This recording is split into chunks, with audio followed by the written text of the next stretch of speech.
Seigneur, il y en a aussi qui portent des fardeaux. Et à nouveau, on veut te les élever ce matin, sachant que tu es là, sachant que tu te préoccupes de nous. Rien ne t'échappe. Rien ne te laisse indifférent. Et Seigneur, merci pour ta parole ce matin qui, à nouveau, souligne ces réalités. Encore une fois, non seulement nos oreilles, mais notre cœur, s'il te plaît. Amen.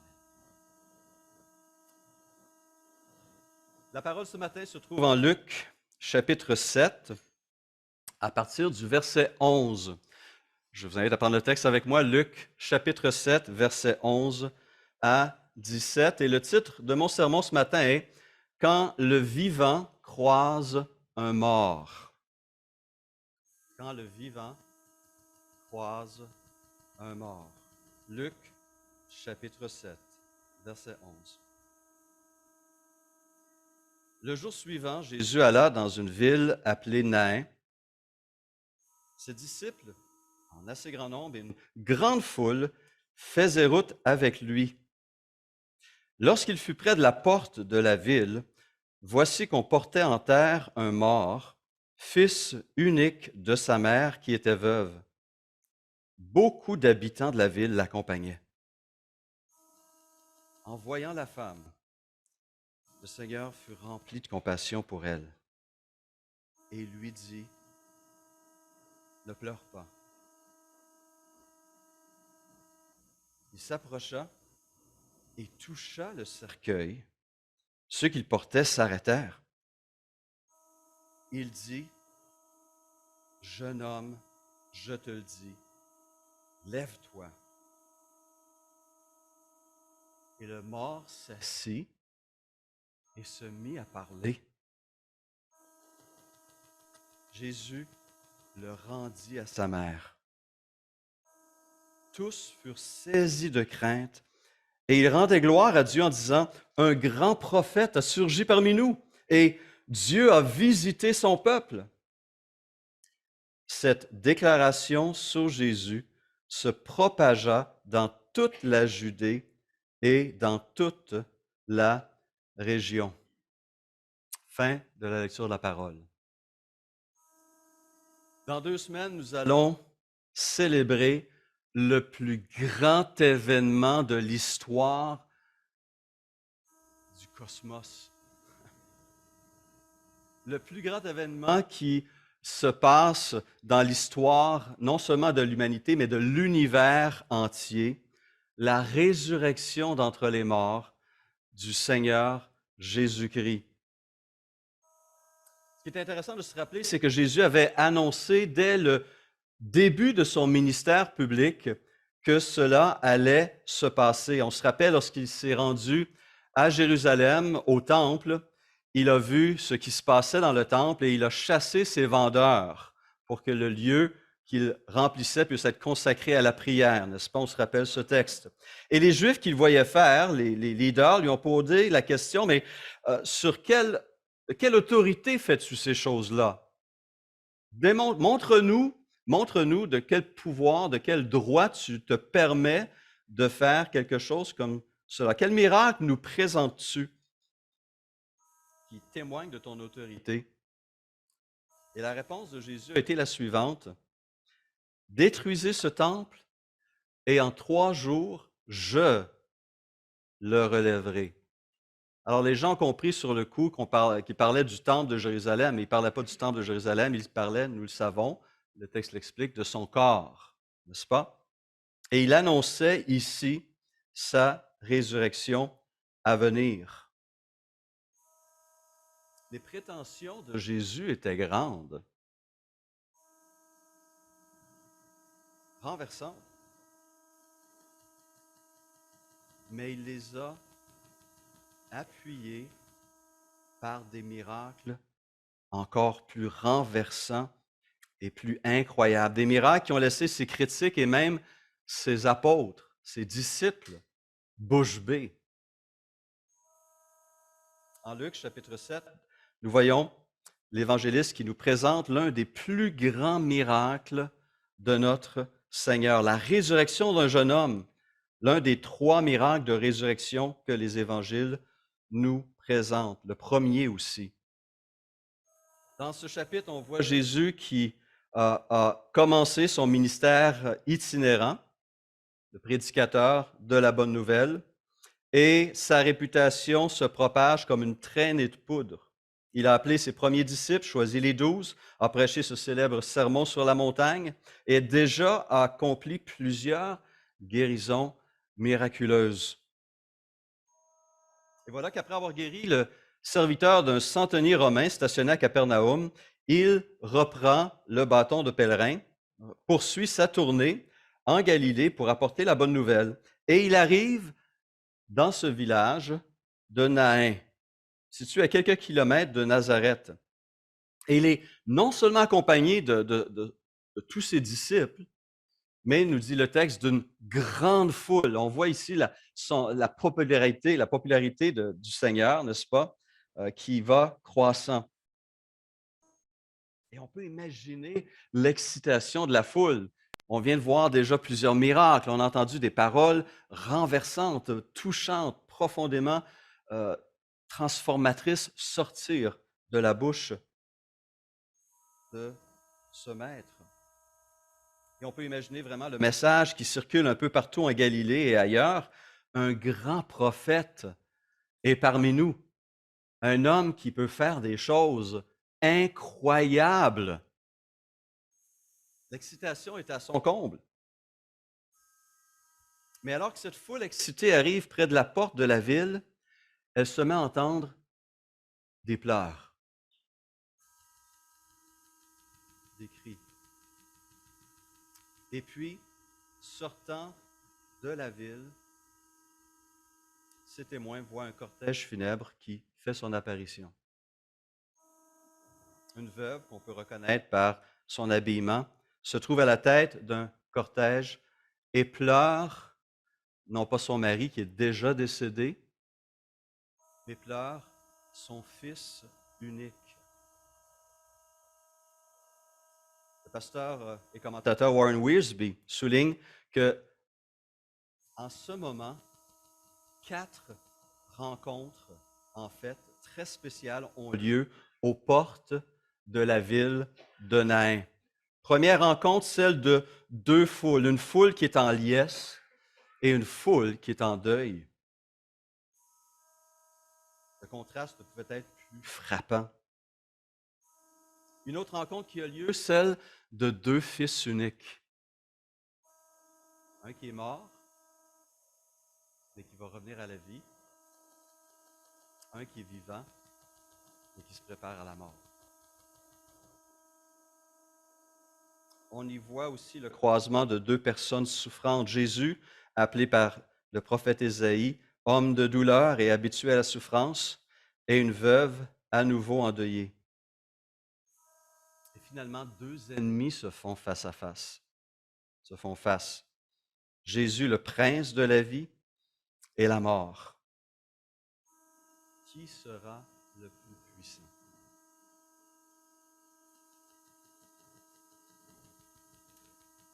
Cet épisode que Luc reprend va faire ressortir 2 aspects de notre Seigneur, 2 caractéristiques claires de Jésus-Christ. Jim a souligné tantôt le mot miséricorde. Eh bien, justement, ce texte met l'accent sur la compassion, la miséricorde de notre Seigneur Jésus, mais aussi sur sa profonde et grande puissance. Regardons cette compassion de notre Seigneur. Imaginez d'abord la situation de cette veuve. Sa situation perd maintenant son fils unique. Elle se retrouve seule au monde, plus de mari ni de fils pour prendre soin d'elle. Elle se retrouve sans moyens dans une société qui n'a pas les ressources pour s'occuper de ces personnes. Et en plus, la mort de son fils unique marque la fin de la lignée familiale, qui était une grande tragédie dans la culture israélite. Peu de situations peuvent être aussi désespérées. Mais voilà qu'arrive Jésus. Voilà qu'arrive Jésus. Et Luc souligne la réaction de notre Seigneur au verset 13. En voyant la femme, le Seigneur fut rempli de compassion pour elle et lui dit, ne pleure pas. Alors, Jésus, en voyant ce cortège funèbre, ne s'en éloigne pas, ne s'en écarte pas, il ne garde pas ses distances, ne baisse pas le regard, il ne garde pas le silence jusqu'à ce que cette procession ait passé. Non, qu'est-ce qu'il fait? Ému de compassion, il s'approche vers cette femme éplorée et lui dit, ne pleure pas. Alors, dans toute autre circonstance, dans tout autre contexte, sortant de la bouche de n'importe qui d'autre, ces paroles seraient non seulement mal avisées, déplacées, mais cruelles. Elle vient de perdre son fils unique. Comment ça, ne pas pleurer? La situation est désespérée. Bien sûr que je pleure. Mais ces paroles pouvaient devenir réalité seulement parce que Jésus les avait dites. Et il va faire quelque chose qui va justement assécher les larmes de cette mère.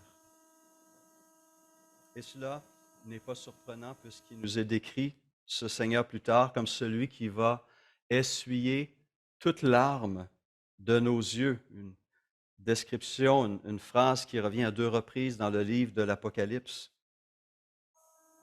Mais nous ne sommes pas obligés d'attendre son retour pour expérimenter la consolation de notre Seigneur. En 2 Corinthiens 1, Paul dit ceci, « Béni soit Dieu, le Père de notre Seigneur Jésus-Christ, le Père des miséricordes et le Dieu de toute consolation qui peut nous consoler, qui nous console dans toutes nos afflictions. » Et ce Dieu que nous adorons ce matin, c'est ce même Dieu. Le Dieu de miséricorde, le Dieu de toute consolation.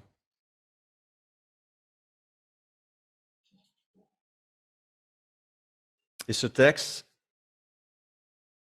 ces paroles, nous invitent nous-mêmes à nous examiner, nous dire, est-ce que je porte une peine actuellement?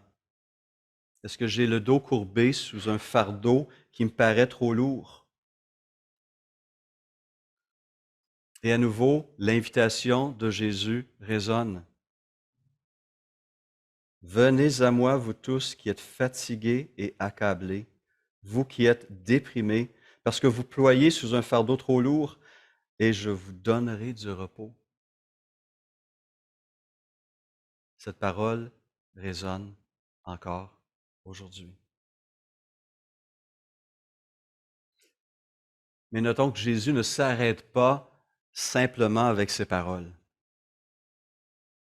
Verset 14, on lit, « Il s'approcha et toucha le cercueil, et ceux qui le portaient s'arrêtèrent. » Alors, pour nous, ça nous paraît déjà un peu étrange, mais c'était particulièrement surprenant de la part de Jésus dans le contexte de l'époque, parce qu'en touchant ce cercueil, Jésus se rendait cérémoniellement impur selon la loi.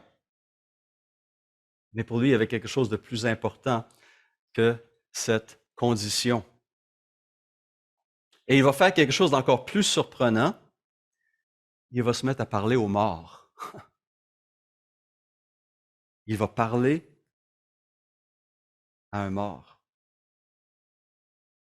Avez-vous déjà vu quelqu'un parler à un cadavre? En s'attendant à avoir une réponse? Évidemment pas.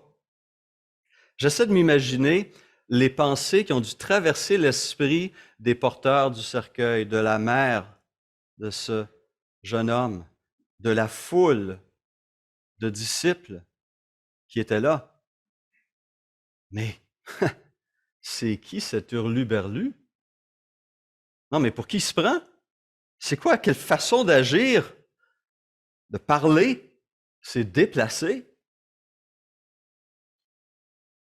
Sauf que ce n'était pas n'importe qui parlait. Ce n'était pas n'importe qui s'adressait à ce jeune homme.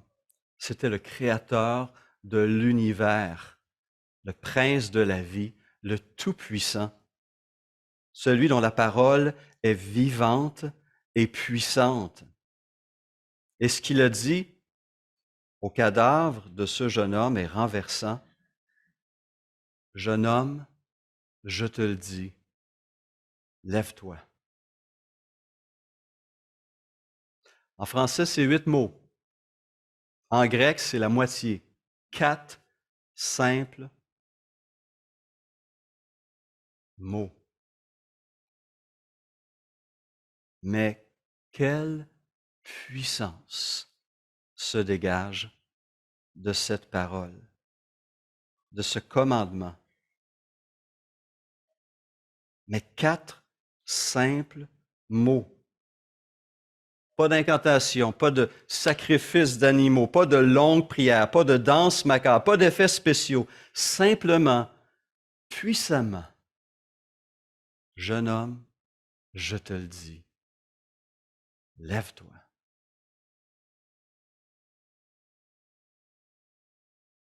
Et le mort s'est levé.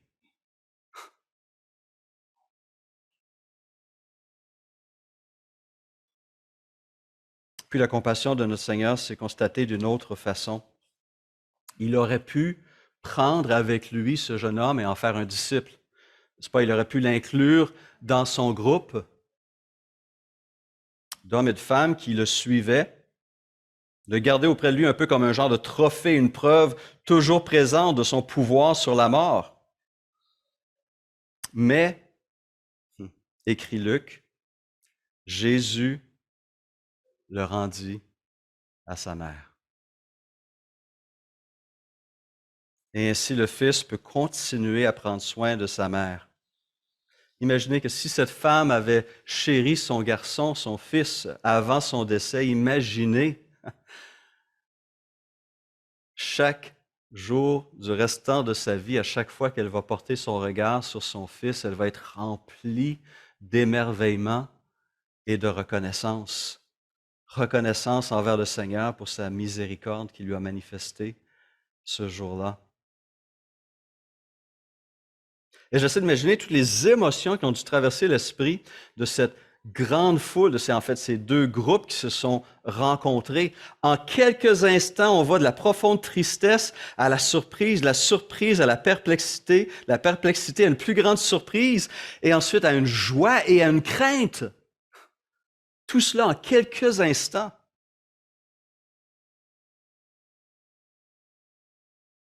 Warren Wiersbe mentionnait justement, avec raison, que ce qu'on voit dans ce portrait, ces émotions qui probablement traversaient le cœur et l'esprit de ces personnes, est une image de ce qui nous arrivera aussi au retour du Seigneur Jésus. On se rappelle cette parole en 1 Thessaloniciens 4, 13 à 17. « Nous ne voulons pas, frères, que vous soyez dans l'ignorance au sujet de ceux qui sont décédés, afin que vous ne vous affligiez pas comme les autres qui n'ont point d'espérance. Car si nous croyons que Jésus est mort et qu'il est ressuscité, croyons aussi que Dieu ramènera par Jésus et avec lui ceux qui sont décédés. Voici en effet ce que nous vous déclarons d'après la parole du Seigneur. Nous les vivants, restés pour l'avènement du Seigneur, nous ne devancerons pas ceux qui sont décédés, car le Seigneur lui-même, à un signal donné à la voix d'un archange et au son de la trompette de Dieu, descendra du ciel et les morts en Christ ressusciteront premièrement. Ensuite, nous les vivants qui serons restés, nous serons tous ensemble enlevés avec eux sur des nuées à la rencontre du Seigneur dans les airs, et ainsi nous serons toujours avec le Seigneur. Pas surprenant que Paul ajoute immédiatement après, « Encouragez-vous donc les uns les autres par ces paroles. » Ce que Jésus a fait ici en Luc 7 pour une mère et son fils, il le fera plus tard pour tous ceux et celles qui ont placé leur confiance en lui.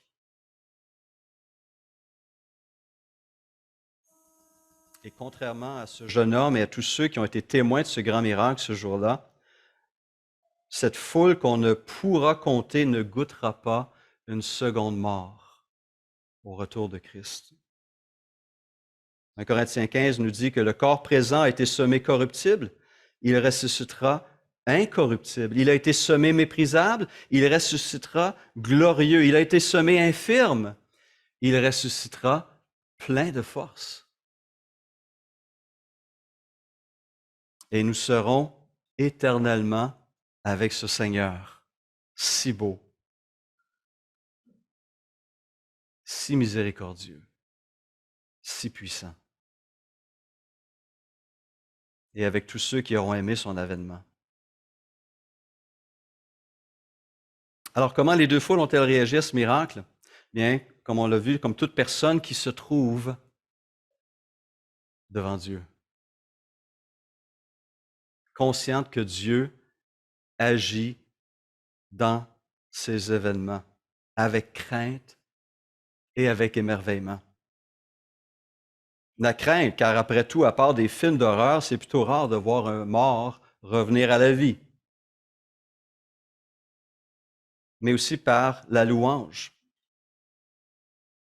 car ce miracle a révélé aux yeux de tous ceux qui étaient présents que celui qui parlait, ce grand enseignant, ce maître, est le prince de la vie, le Créateur tout-puissant, celui que même la mort ne peut refuser un ordre.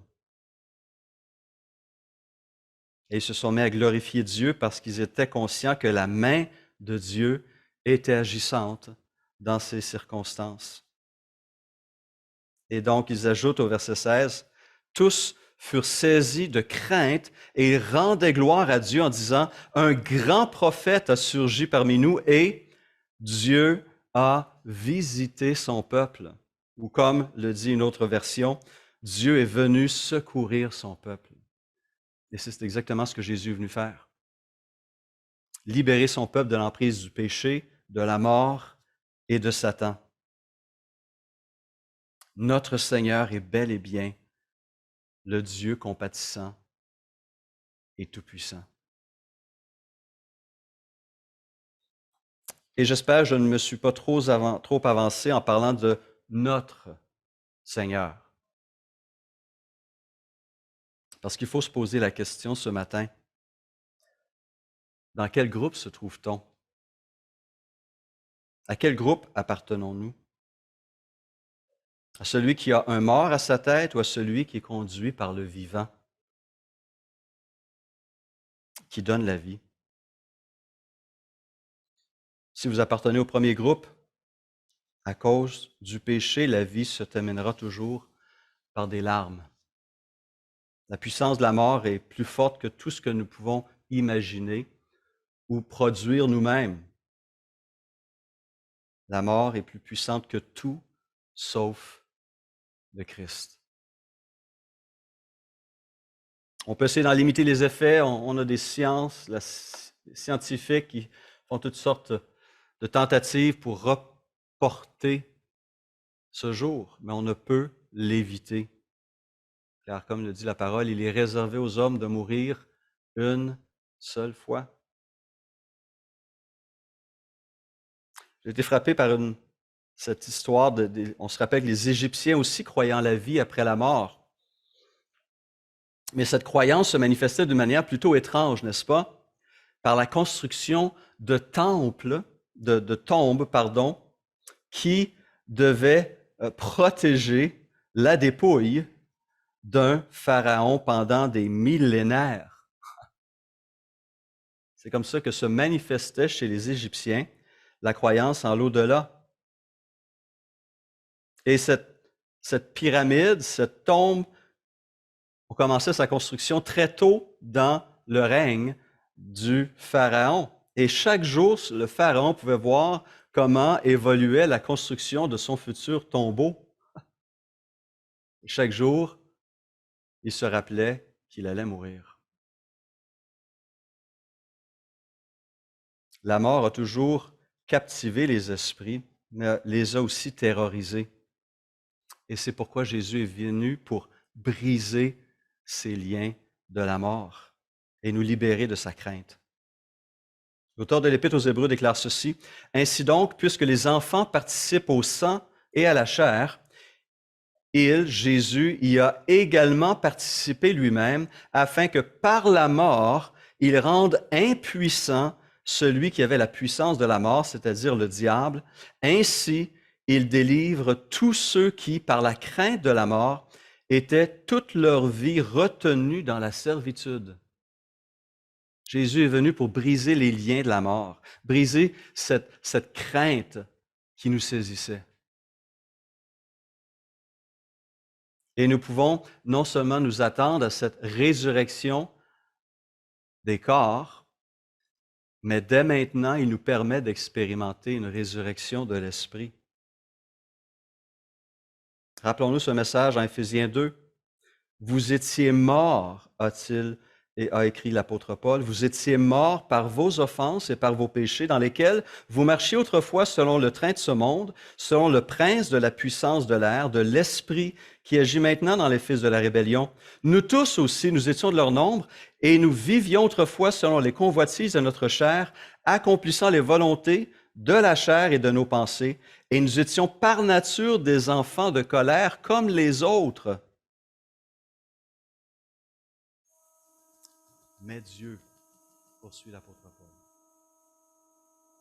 mais Dieu qui est riche en miséricorde, à cause du grand amour dont il nous a aimés, nous qui étions morts par nos offenses, nous a rendus vivants avec Christ.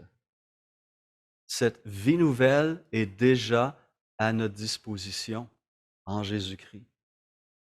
Il nous a ressuscités ensemble, dit le verset 6, et il nous a fait asseoir ensemble dans les lieux célestes en Jésus-Christ, afin de montrer dans les siècles à venir l'infinie richesse de sa grâce par sa bonté envers nous en Jésus-Christ, car c'est par la grâce que vous êtes sauvés, par le moyen de la foi, et cela ne vient pas de vous, c'est le don de Dieu. Ce n'est point par les œuvres, afin que personne ne se glorifie. Si on doit pleurer, mieux vaut pleurer maintenant, de repentance, alors qu'on reçoit cette vie de Christ, que d'attendre trop longtemps. Ce matin, à nouveau, à travers ce texte de Luc, chapitre 7, on se prépare pour célébrer une résurrection encore plus grande, celle de notre Seigneur Jésus, qui sera les prémices de cette nouvelle résurrection, parce que tous ceux qui ont été ressuscités durant son ministère sont retournés à leur vie antérieure, physique, mortelle. La mort n'a été que reportée. Mais par la résurrection de Jésus-Christ et cette résurrection qu'il annonce à son retour, c'est une résurrection à la vie éternelle, à une qualité de vie qui n'aura pas de fin et qui sera vécue devant notre Seigneur et les uns avec les autres. Avons-nous entendu l'appel de notre Seigneur?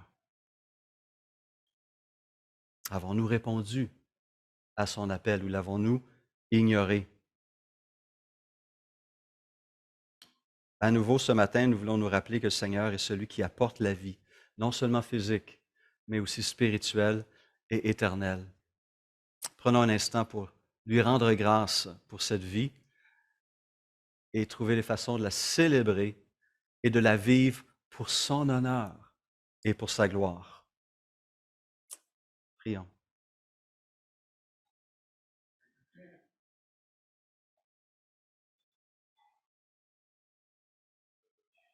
Seigneur, nous sommes renversés par la manifestation de ta puissance et de ta miséricorde dans cet épisode près de cette ville de Naïn. Ta compassion, à nouveau, s'est manifestée d'une manière claire. Tu es sensible à nos souffrances, tu es sensible à nos pertes, à nos douleurs, à nos craintes. Et c'est toi qui peux enlever nos craintes et notre souffrance et nous remplir d'une espérance que rien ni personne d'autre ne peut nous donner.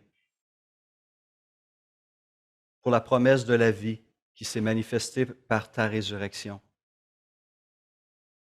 par cette vie qui habite en ceux et celles qui, dès aujourd'hui, te reconnaissent comme Maître et Sauveur. Nous te rendons grâce. Et à nouveau, nous voulons nous placer devant toi et te demander, Seigneur, donne-nous de vivre cette vie pour toi et pour ta gloire, pour faire connaître ton nom puissant, miséricordieux, compatissant. Merci pour ta vie qui nous habite et pour cette espérance qui nous porte jour après jour dans l'attente de ton retour et de l'établissement de ton règne tout-puissant et éternel. À toi, Seigneur, soit la gloire, dès maintenant et au siècle des siècles. Amen.